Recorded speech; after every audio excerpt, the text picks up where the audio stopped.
Halo teman-teman, apa kabar? Selamat datang kembali di channel kami, Mom and Jose. Hari ini kita akan mengenalkan tips dan trik belajar tracing atau awal permulaan untuk belajar menulis ya. Tracing itu apa? Tracing itu menyambungkan titik-titik yang membentuk suatu garis atau mungkin huruf atau mungkin angka ya. Nah, kalau teman-teman di rumah punya mesin printer, bisa mencari bahan-bahan tracing di mesin pencarian ya. Nah, teman tinggal print gitu, jadi bisa tidak usah membuat sendiri. Tapi kalau misalnya tidak punya mesin printer tidak apa-apa. Kita bisa juga membuat sendiri tracingannya di rumah. Caranya kita siapkan pakai beberapa lembar kertas, lalu pensil ataupun pulpen ataupun spidol ya. Nah, awal-awal kita akan men-tracing garis. Itu adalah permulaan sebelum kita belajar men-tracing angka ataupun huruf ya. Garisnya bisa garis vertikal ataupun horizontal ataupun diagonal ya. Nah, sekarang kita bikin ya garis-garisnya ya. Di sini saya akan memakai spidol untuk membuat garisnya. Tapi kalau misalnya untuk lebih kecil lagi, teman-teman bisa menggunakan pulpen atau pensil ya. Saya akan membuat garis. Ini biar kelihatan ya. Membuat garis ini. Lalu membuat garis diagonal.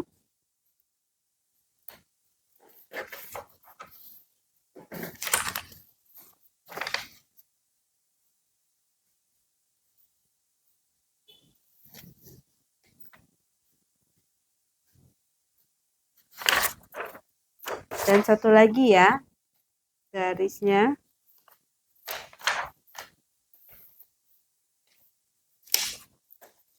Vertikal.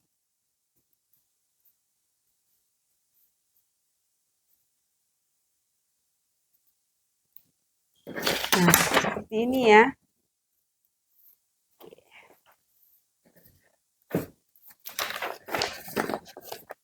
Nah, kalau misalnya tuh anaknya sudah oke, kekuatan tangannya sudah bisa memakai pensil, bisa langsung dikerjakan ya.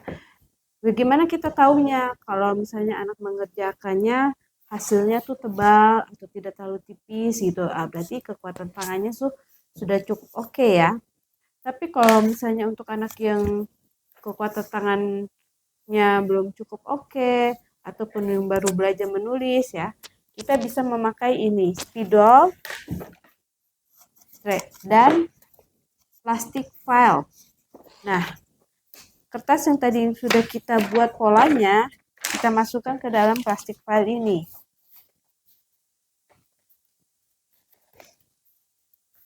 Seperti biasa, kita akan membantu anak memegang spidolnya untuk men-tracing.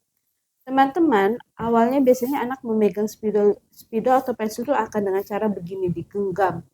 Padahal kan salah ya. Nah, kita harus membenarkan posisi tangan anak. Ya, seperti ya biasanya kalau dulu sih saya biasanya mencoba dulu, oh saya cara pegangnya gimana ya. Baru saya ajarin ke anak saya cara pegangnya gimana gitu. Sekarang, nah ini untuk anak yang kita betulkan posisi tangan anaknya, jarinya yang benar bagaimana, lalu kita bantu dia untuk men-tracing. Ayo Jose, garis, garis, garis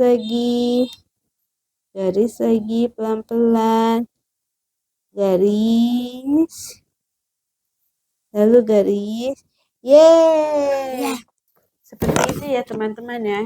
Jadi kita bantu dengan cara memegang tangannya. Kalau sudah, kita karena ini kan plastik, bisa mudah kita hapus dengan memakai tisu.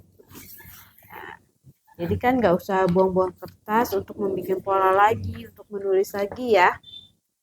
Ini bisa kita simpan, lalu kita ganti. Nah, sekarang misalnya kita akan men-tracing garis diagonal. Ya, seperti tadi kita masukkan kertasnya ke dalam plastik filenya. Lalu kita membantu anak. Kalau posisi jarinya masih salah, kita koreksi terus ya. Ayo Joseph, tracing. Garis.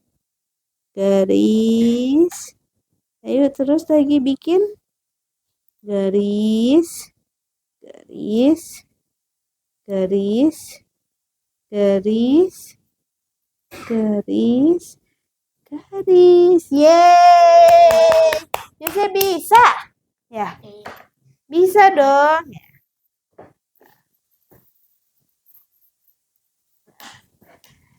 Ingat ya teman-teman, yang jadi kita garisnya pada awal belajarnya 3 macam garis, yaitu vertikal, horizontal, dan diagonal ya.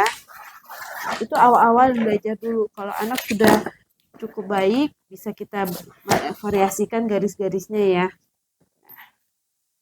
Oh ya teman-teman, cara belajar ini memakai plastik file ini dan spidol ini masih saya aplikasikan ke Jose lu, masih saya pakai ketika mengajari Jose pelajarannya ya. Misalnya seperti ini, kita akan mengajari misalnya soal-soal di buku pelajaran bahasa Indonesianya. Daripada kita membeli 2 buku, kita bisa menghemat dengan memakai plastik file ini. Saya bagi 2. Nah, jadi kita bisa tatakan seperti gini dan kita pakai spidol. Sambil kita awasi ya, biar spidolnya tidak mencoret buku yang lain, halaman yang lain. Ayo Jose, baca yang nomor 1.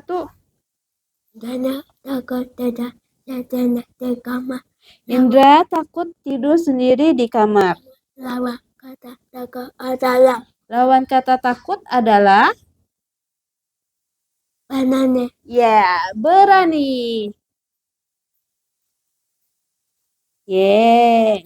Ini teman-teman, benar ya jawabannya ya, berani. Ayo sekarang nomor 2.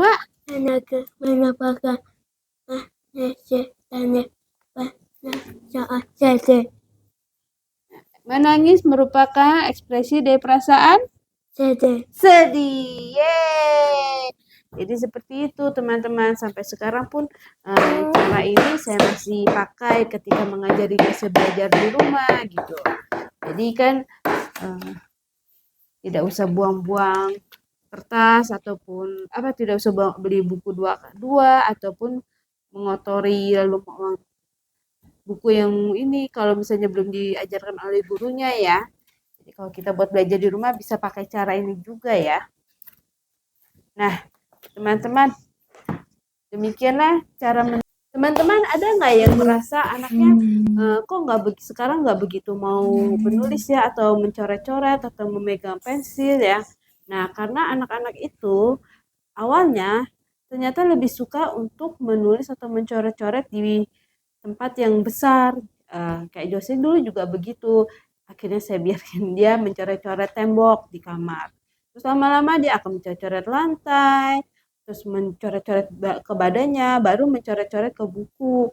Nah, memang ternyata saya tanyakan ke dokternya Jose waktu itu, ya memang katanya anak-anak biasanya memang lebih suka mencoret-coret di bidang yang luas dulu, nanti baru makin kecil, atau nanti akan diaplikasikan ke tubuhnya gitu, coret-coret badan, baru nanti ke buku gitu.